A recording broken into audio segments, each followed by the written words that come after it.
Hello friends, Seemas kitchen കൾച്ചേഴ്സിന്റെ ഇന്നത്തെ ഒരു പുതിയ വീഡിയോയിലേക്ക് എല്ലാവർക്കും സ്വാഗതം. ഇന്ന് നമ്മൾ കൊഞ്ചുണ്ടല്ലോ, ചെമ്മീൻ, അത് നമുക്ക് കുടംപുളി ഇട്ടൊന്ന് തേങ്ങാപ്പാലൊഴിച്ച് കറി വെക്കാം. അപ്പോൾ ഇന്നത്തെ എൻ്റെ വീഡിയോയിലേക്ക് എല്ലാവർക്കും സ്വാഗതം. നല്ല ടേസ്റ്റാണ് നമ്മുടെ ഈ കറിക്ക്. അതിന് വേണ്ടിയിട്ട് ഞാൻ ചെറിയ ഉള്ളി ഉണ്ടല്ലോ, നമ്മുടെ കൊച്ചുള്ളിയും, ഒരു കൈ കൊച്ചുള്ളിയും, ഒരു ചെറിയ കഷ്ണം ഇഞ്ചിയും, ഒരു 6-7 വെളുത്തുള്ളിയും കല്ലി വെച്ച് ചതച്ചെടുത്തിട്ടുണ്ടായിരുന്നു.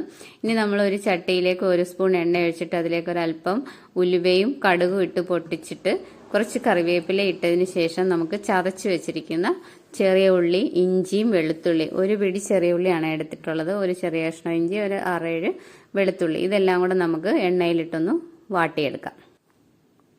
ഇത് നന്നായിട്ടൊന്ന് മൂപ്പിച്ചെടുക്കണം നമ്മൾ എണ്ണയിൽ. ഒരല്പം ഉപ്പിട്ട് കൊടുക്കുക, അപ്പോൾ എളുപ്പം ഒന്ന് വാടി വരും ഉള്ളി. നന്നായിട്ട് നല്ല മൊരിഞ്ഞ പോലെ നമ്മൾ മൂപ്പിക്കണം, എന്നാലേ ഇതിന് ടേസ്റ്റ് വരത്തുള്ളൂ. ഇനി ഇതിലേക്ക് നമ്മൾ ഒരു 2 സ്പൂൺ മുളക് പൊടി, 1.5 സ്പൂൺ മല്ലിപ്പൊടി, ഒരു 1/2 സ്പൂൺ മഞ്ഞൾപ്പൊടിയും കൂടെ ഇതിലേക്ക് ചേർത്ത് കൊടുക്കുകയാണ്. പൊടിയും നമ്മൾ നന്നായിട്ടൊന്ന് മൂക്കണം. ഇനി ഇതിലേക്ക് നമ്മൾ കഴുകി വെള്ളത്തിലിട്ട് വെച്ചിരിക്കുന്ന കുടംപുളി ഉണ്ടല്ലോ, അത് ചെറിയ 3 കഷ്ണം കുടംപുളിയാണ് ഇതിലേക്ക് ചേർത്ത് കൊടുക്കുന്നത്. എന്നിട്ട് നന്നായിട്ട് ഇളക്കണം. എല്ലാം നന്നായിട്ട് യോജിപ്പിച്ച് ഇളക്കി തിളച്ച് വരുമ്പോൾ നമുക്ക് കഴുകി വൃത്തിയാക്കി വെച്ചിരിക്കുന്ന നമ്മുടെ കൊഞ്ചിട്ട് കൊടുക്കണം ഇതിലേക്ക്. നമ്മൾ പലയിടത്തും പല രീതിയിലൊക്കെ കൊഞ്ച് ചെമ്മീൻ കറിയൊക്കെ വെക്കാറുണ്ട്. നമ്മൾ കുടംപുളി ഇട്ട് ഞാൻ വെക്കുന്നത് ഈ ഒരു രീതിയിലാണ്. പിന്നെ നമ്മൾ കുടംപുളി ഇട്ട് ഈ കറി ഇങ്ങനെ വറ്റിച്ചെടുക്കുകയും ചെയ്യും. ഇത് നമ്മളിപ്പോൾ ഇച്ചിരി ചാറോട് കൂടി വെക്കാനാണ്. ഇനി ഇതിലേക്ക് നമ്മൾ 1-ാം പാലും 2-ാം പാലും ഞാൻ എടുത്തിട്ടുണ്ടായിരുന്നു, ഒരു അരമുറി തേങ്ങയുടെ. അപ്പം കുറച്ച് 1-ാം പാലും 2-ാം പാലിൻ്റെ കുറച്ചും കൂടെ മിക്സ് ചെയ്ത് ഇതിലേക്ക് ഒഴിക്കുകയാണ്. കൊഞ്ച് അതിൽ കിടന്നൊന്ന് വെന്ത് വരട്ടെ. ഒരല്പം ഉപ്പും കൂടെ ചേർത്തിട്ടുണ്ട്. ഇനി എല്ലാം നന്നായിട്ടൊന്ന് ഇളക്കിയിട്ട് നന്നായിട്ട് തിളയ്ക്കണം.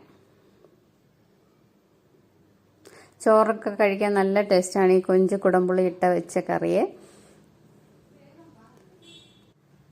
നമുക്കിനി ഇത് ഒന്ന് അടച്ച് വെച്ച് തിളയ്ക്കട്ടെ നല്ലോണം. അപ്പോഴത്തേക്ക് അപ്പോൾ നമ്മുടെ കറിയൊക്കെ നന്നായിട്ട് തിളച്ചിട്ടുണ്ട്, കണ്ടില്ലേ. ഇനി നമ്മൾ ഉപ്പൊക്കെ പാകത്തിനുണ്ടോ എന്ന് നോക്കണം.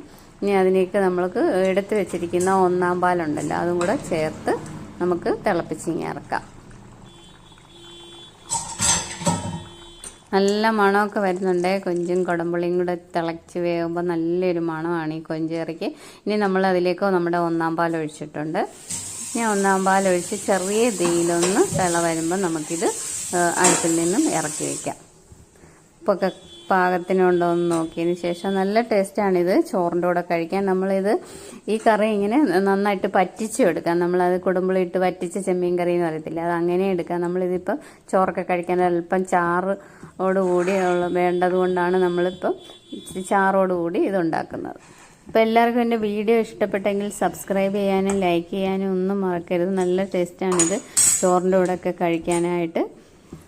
അപ്പോൾ അറിയാൻ വയ്യാത്തവരൊക്കെ ഇതുപോലെ ഒന്ന് ട്രൈ ചെയ്ത് നോക്കണം. ഞാൻ പറഞ്ഞല്ലോ, ഇപ്പോൾ നമ്മൾ ചെമ്മീൻ തക്കാളി ഇട്ട് ഇങ്ങനെ കറി വയ്ക്കും, പിഴുപുളി ചേർത്ത് കറി വയ്ക്കും, വടക്കംപുളി ഇട്ട് വെക്കും. വടക്കംപുളി ഇട്ട് വെക്കുന്നതിനൊരു പ്രത്യേക ടേസ്റ്റാണ് ചെമ്മീൻ കറിക്ക്.